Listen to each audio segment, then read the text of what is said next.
حدیث میں آتا ہے، ارشاد ہے مدنی کریم صلی اللہ علیہ وسلم کا، بعض لوگ اللہ کی زمین پہ چلتے ہیں اور زمین اللہ سے یہ اجازت مانگتی ہے، پروردگار اگر اجازت ہو میں اس کو نگل جاؤں، میں نہیں چاہتی کہ اس کے منحوس قدم مجھ پہ پڑتے رہیں، اجازت ملے میں اس کو لقمہ بنا کر کے نگل جاؤں، اس کو زمین کی تہ میں لے آؤں۔ اور ارشاد ہے حضور کریم صلی اللہ علیہ وسلم کا، یوں فرمایا کہ جب قوم کے اندر تین چیزیں ہو جائیں، جب کسی قوم میں تین عادتیں، تین خصلتیں، تین برائیاں پیدا ہو جائیں تو سرکار مدینہ صلی اللہ علیہ وسلم نے فرمایا وہ قوم پھر زمین کے اوپر بسنے کے لائق نہیں رہتی، اس قوم کو زمین کے اندر غرق ہو جانا چاہیے۔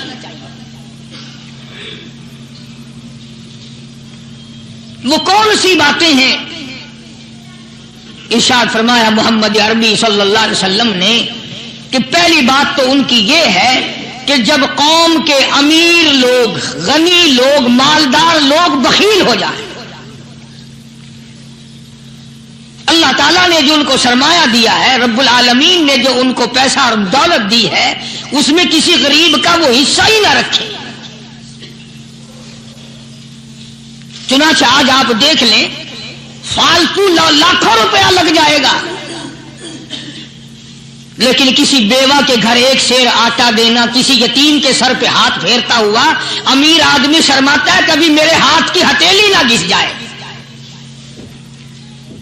حالانکہ ارشاد فرمایا مدنی کریم صلی اللہ تعالی علیہ وسلم نے بعد وقت ایسا قبولیت کا ہوتا ہے جو آدمی یتیم کے سر پہ ہاتھ پھیر دے محبت کے ساتھ، یہ بچہ یتیم ہے، اس کا لاڈ اجڑ گیا، اس کا مان اجڑ گیا، اس کا ابا رخصت ہو گیا، اس کو گود میں بٹھا کر پوچھنے والا چلا گیا، بیٹا تو کیا چیز کھاوے گا؟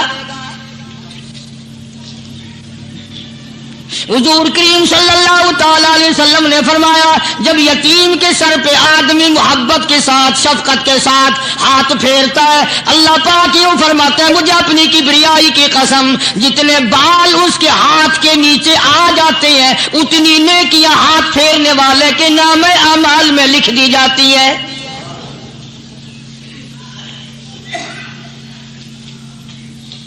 مگر ہمارے یہاں دستور نہیں، غریب کو مارو اور نیچا کرو اسے۔ جناب مدنی کریم صلی اللہ تعالی علیہ وسلم تشریف لے جا رہے ہیں، راستے میں کچھ بچوں کو کھیلتے ہوئے آپ نے دیکھ لیا، بڑی خوشی سے چھلانگے لگا رہے ہیں، بچے کھیل رہے ہیں، ایک بچہ دیوار کے ساتھ بالکل مونجھا غمزدہ پریشان کھڑا ہے۔ حضور کریم صلی اللہ تعالی علیہ وسلم کی نگاہ مبارک اس بچے پہ پڑ گئی، آپ نے قریب تشریف لا کر اس سے پوچھا او بچے، سارے بچے کھیل رہے ہیں تو کیوں نہیں کھیلتا؟ کہنے لگا میرا کھلانے والا دنیا سے چلا گیا، کیسے کھیلوں؟ ابا نہیں، اماں نہیں، ہر وقت پریشان رہتا ہوں، لوگوں کے دروازوں پہ چوکھٹوں پہ دھکے کھاتا ہوں۔ آپ مدنی کریم صلی اللہ تعالی علیہ وسلم نے رحمت والے ہاتھ سے اس یتیم کی انگلی پکڑی اور اپنی ساتھ پیار کرتے ہوئے تشریف لے آئے، فرمایا جناب عائشہ صدیقہ رضی اللہ تعالی عنہا سے، اللہ والی آج اللہ پاک نے تجھے بڑی غنیمت بخشی ہے، بڑی دولت دی ہے، عید کا دن ہے، میں عید کی نماز کے لیے جا رہا تھا، بچے سارے خوشیاں منا رہے تھے، یہ بچہ دیکھا میں نے بڑا غمزدہ کھڑا تھا، بڑا پریشان کھڑا تھا، اب میں نے اس سے پوچھا آج عید کا دن ہے تو خوشی کیوں نہیں مناتا؟ بچہ نے جواب دیا میری خوشی منانے والے دونوں ہی چلے گئے۔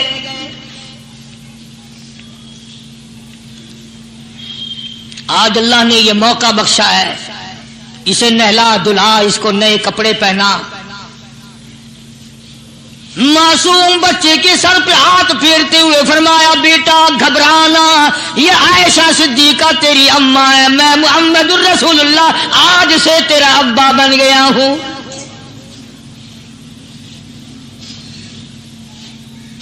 نہلایا دھلایا، کھلایا پلایا، ہنسایا، اسے بلایا، ساتھ لے کر جب حضور کریم صلی اللہ تعالی علیہ وسلم ان بچوں کے پاس سے پھر گزرے جو پہلے کھیل رہے تھے.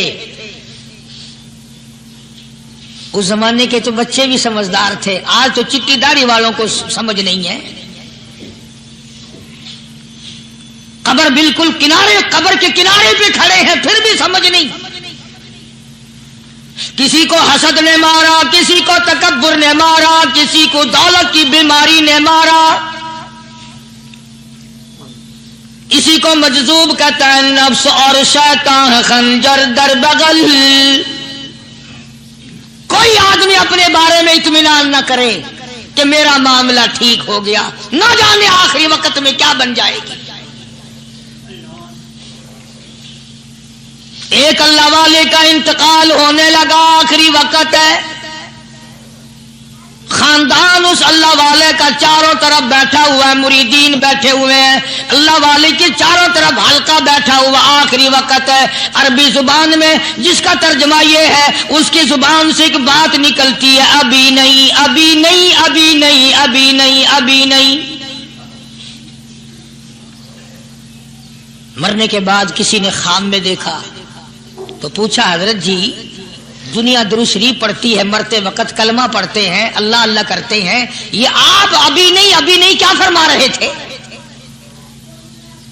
تو یوں فرمایا تمہیں کیا معلوم ہے، شیطان میرے سامنے کھڑا تھا اور کہتا تھا میں نے دنیا کو پھنسایا، دنیا کو ورغلایا، دنیا کو بہکایا، تو میرے پھندے سے پھنس گیا، تیرے علم نے، تیری نیکی نے بچا لیا. تو میں کہتا تھا ظالم ابھی تو سانس آ رہی ہے، نہ جانے کیا بنے گی، ابھی نہیں، ابھی نہیں، ابھی نہیں.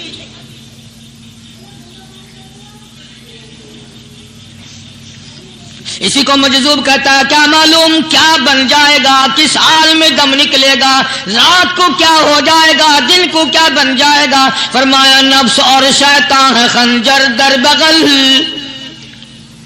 نفس اور شیطان ہے خنجر در بغل، وار ہونے کو ہے اے غافل سنبھل. آیا دشمن کا وار. 4 نمازیں پڑھی، باقی ساری دنیا کافر نظر آنے لگ جاتی ہے. میں نمازی ہوں، یہ سارے بے ایمان پھرتے ہیں. شیطان پیدا کرتا ہے یہ چیزیں. اگر اللہ نام پہ تھوڑی سی کبھی خیرات کر دی تو بہانے بہانے لوگوں کے سامنے ذکر ہو رہا ہے، اجی آج کل تو ہمارے کاروبار نہیں، ورنہ انشاءاللہ فلاں مسجد جو ہے نا یہ ہم نے بنائی تھی. بہانے بہانے بتانا. اس لیے مجذوب کہتا ہے گھبرایا نہ کر اور اپنے آپ کو اطمینان نہ دلایا کر. کہتا نفس اور شیطان ہے خنجر در بغل، وار ہونے کو ہے اے غافل سنبھل. چلا شیطان کا خنجر، چلا شیطان کا خنجر، لگایا اس نے دو، لگایا اس نے دو. لوگوں کا خیال یہ ہے کہ شیطان صرف وہ، شیطان کے بہکائی میں وہ آدمی آتا ہے جو کسی کو قتل کر دے. لوگوں کے نزدیک صرف زنا کرنا گناہ ہے، قتل کرنا گناہ ہے، چوری کرنا گناہ ہے، ڈاکہ مارنا گناہ ہے، اور چوتھی چیز گناہ ہی کوئی نہیں. حضرت عثمان غنی ذی النورین رضی اللہ تعالی عنہ کی مبارک مجلس ہے، صحابہ کرام کا دور ہے، نبی کا دوہرا داماد، مجلس ہے عثمان ذی النورین کی. ایک آدمی مجلس میں آ کے بیٹھا، حضرت عثمان کی مجلس میں ایک آدمی آ کے بیٹھا تو حضرت عثمان فرماتے ہیں، توجہ، حضرت عثمان فرماتے ہیں، یوں نہیں فرمایا کہ تو نے ایسا کیا ہے، اسے ذلیل نہیں کیا، بلکہ یوں فرمایا لوگوں کو شرم نہیں آتی، لوگ آنکھ کا زنا کر کے میری مجلس میں آ کے بیٹھتے ہیں، لوگ آنکھ کا گناہ کر کے میری مجلس میں آ کے بیٹھتے ہیں. تو دور تھا نا صحابہ کرام کا، فوراً چوٹ کی کسی نے کہ نبی کے بعد وحی آنی شروع ہو گئی. یعنی آپ کو کیسے پتا چل گیا کہ کوئی آدمی غلط نگاہ ڈال کے آیا؟ اس کی رستے میں نظر کہیں غلط پڑی تھی آنے والے کی، آپ کو کیسے پتا چلا؟ یعنی بات کرنے والے کو بھی دیکھو اور پھر چوٹ کرنے والے کو بھی دیکھو. تو حضرت عثمان رضی اللہ تعالیٰ عنہ نے فرمایا بھائی پاک مجلس میں اگر ایک تولا بھی کوئی پخانہ لے کر آ جائے تو بدبو تو آ ہی جائے گی نا. صحابہ کی پاک مجلس میں اگر کوئی آنکھ کا زنا بھی کر کے آیا فرمایا مجلس کے اندر بدبو پھیل گئی. تو اللہ والوں کی مجلس ہے اور اللہ والوں کی رفاقت ایک بہت بڑی چیز تھی. کبھی لوگ حاصل کیا کرتے تھے, اب تو ہر آدمی پیر ہے, ہر آدمی لیڈر ہے, ہر آدمی چودھری ہے, ہر آدمی بڑا بنا ہوا ہے, چھوٹا ہم میں کوئی ہے ہی نہیں.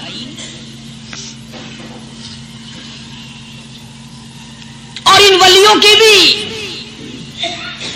الگ الگ بیچاروں کی رمزیں ہوتی ہیں.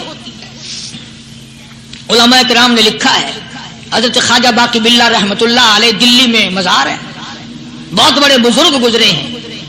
دیکھو میں ذکر خیر کر رہا ہوں نا, کئی لوگ تمہیں نکلتے ہوئے ٹانگے والے, گھوڑے والے, رکشے والے کہتے ہیں قاری علی ولیوں کو نہیں مانتا. میں یہ ذکر خیر ولیوں ہی کا تو کر رہا ہوں.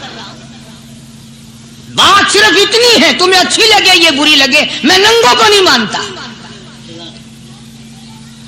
میرے نزدیک ولی وہ ہے جس کی رگ رس سے, نس نس سے, خون کے قطرے قطرے سے, ہر ادا سے, ہر سنت سے, ہر طریقے سے محمد عربی صلی اللہ علیہ وسلم کی سنت زندہ ہوتا ہو. میں اس کو ولی نہیں مانتا جو کپڑوں سے ننگا پھرتا.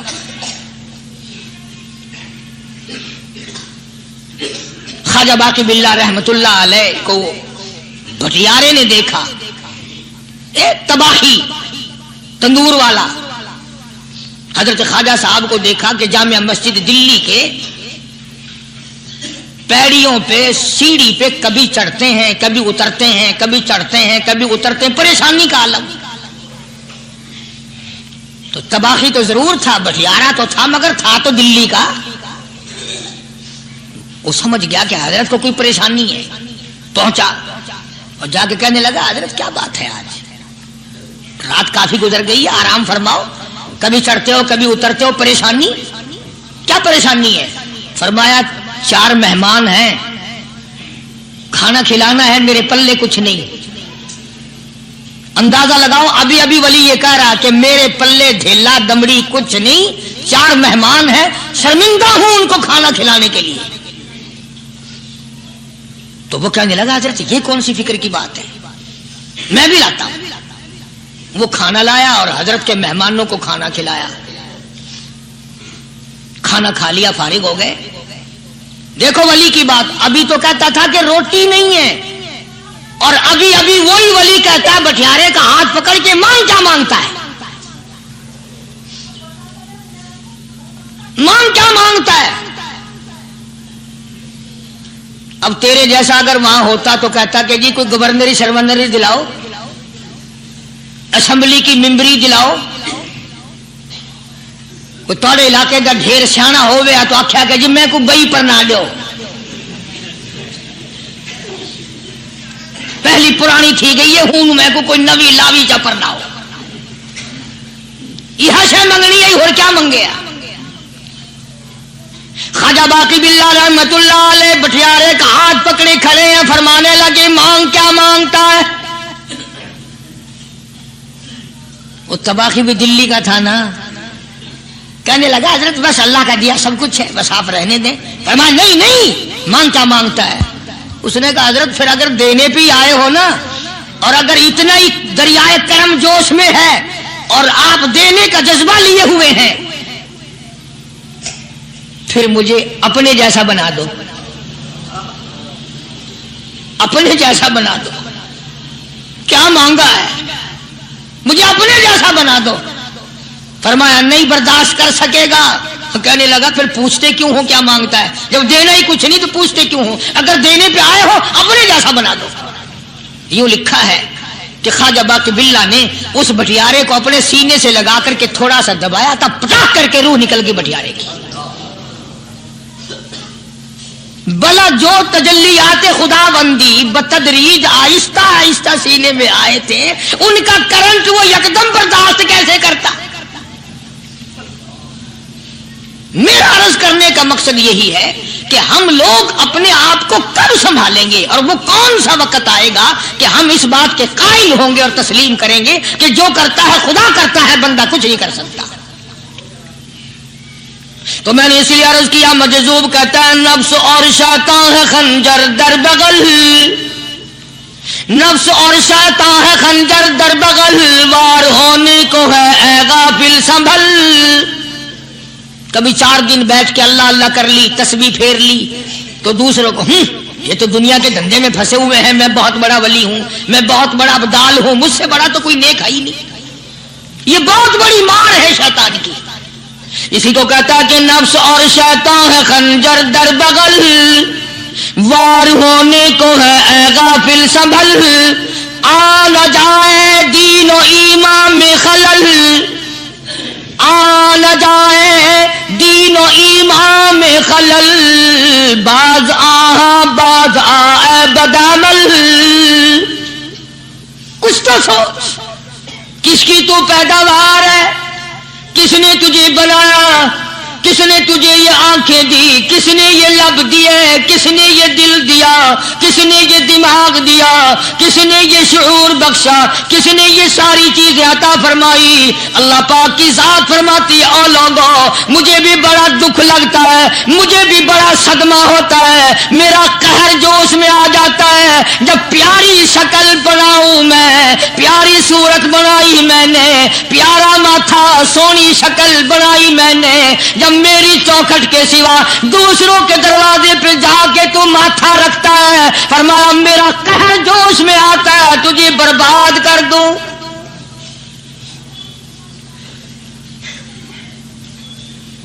سب کچھ میں نے دیا، سب کچھ میں نے بخشا، اور پھر بھی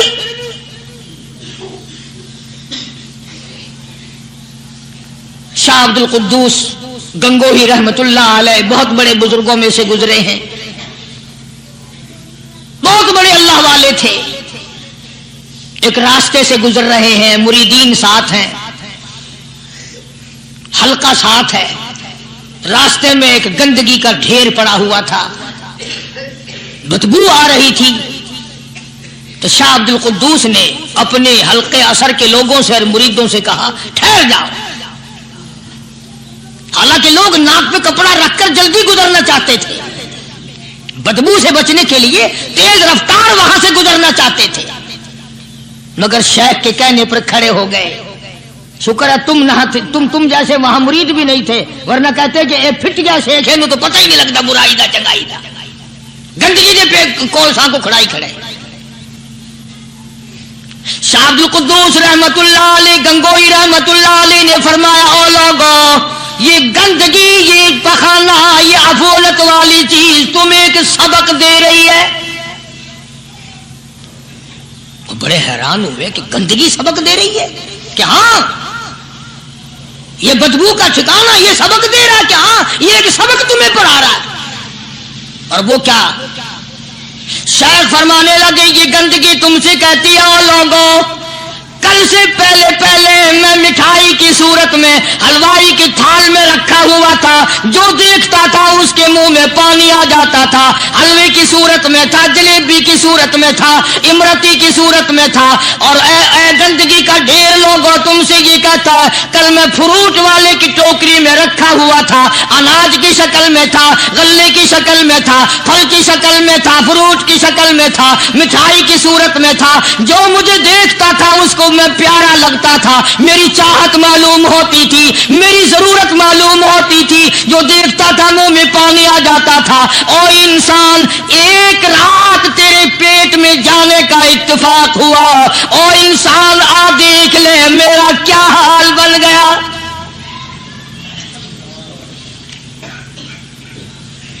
ایک رات تو تیری صحبت میں رہا ہوں، ایک رات تیرے اندر ٹھہرنے کا اتفاق ہوا، دیکھ میرا کیا حال بن گیا۔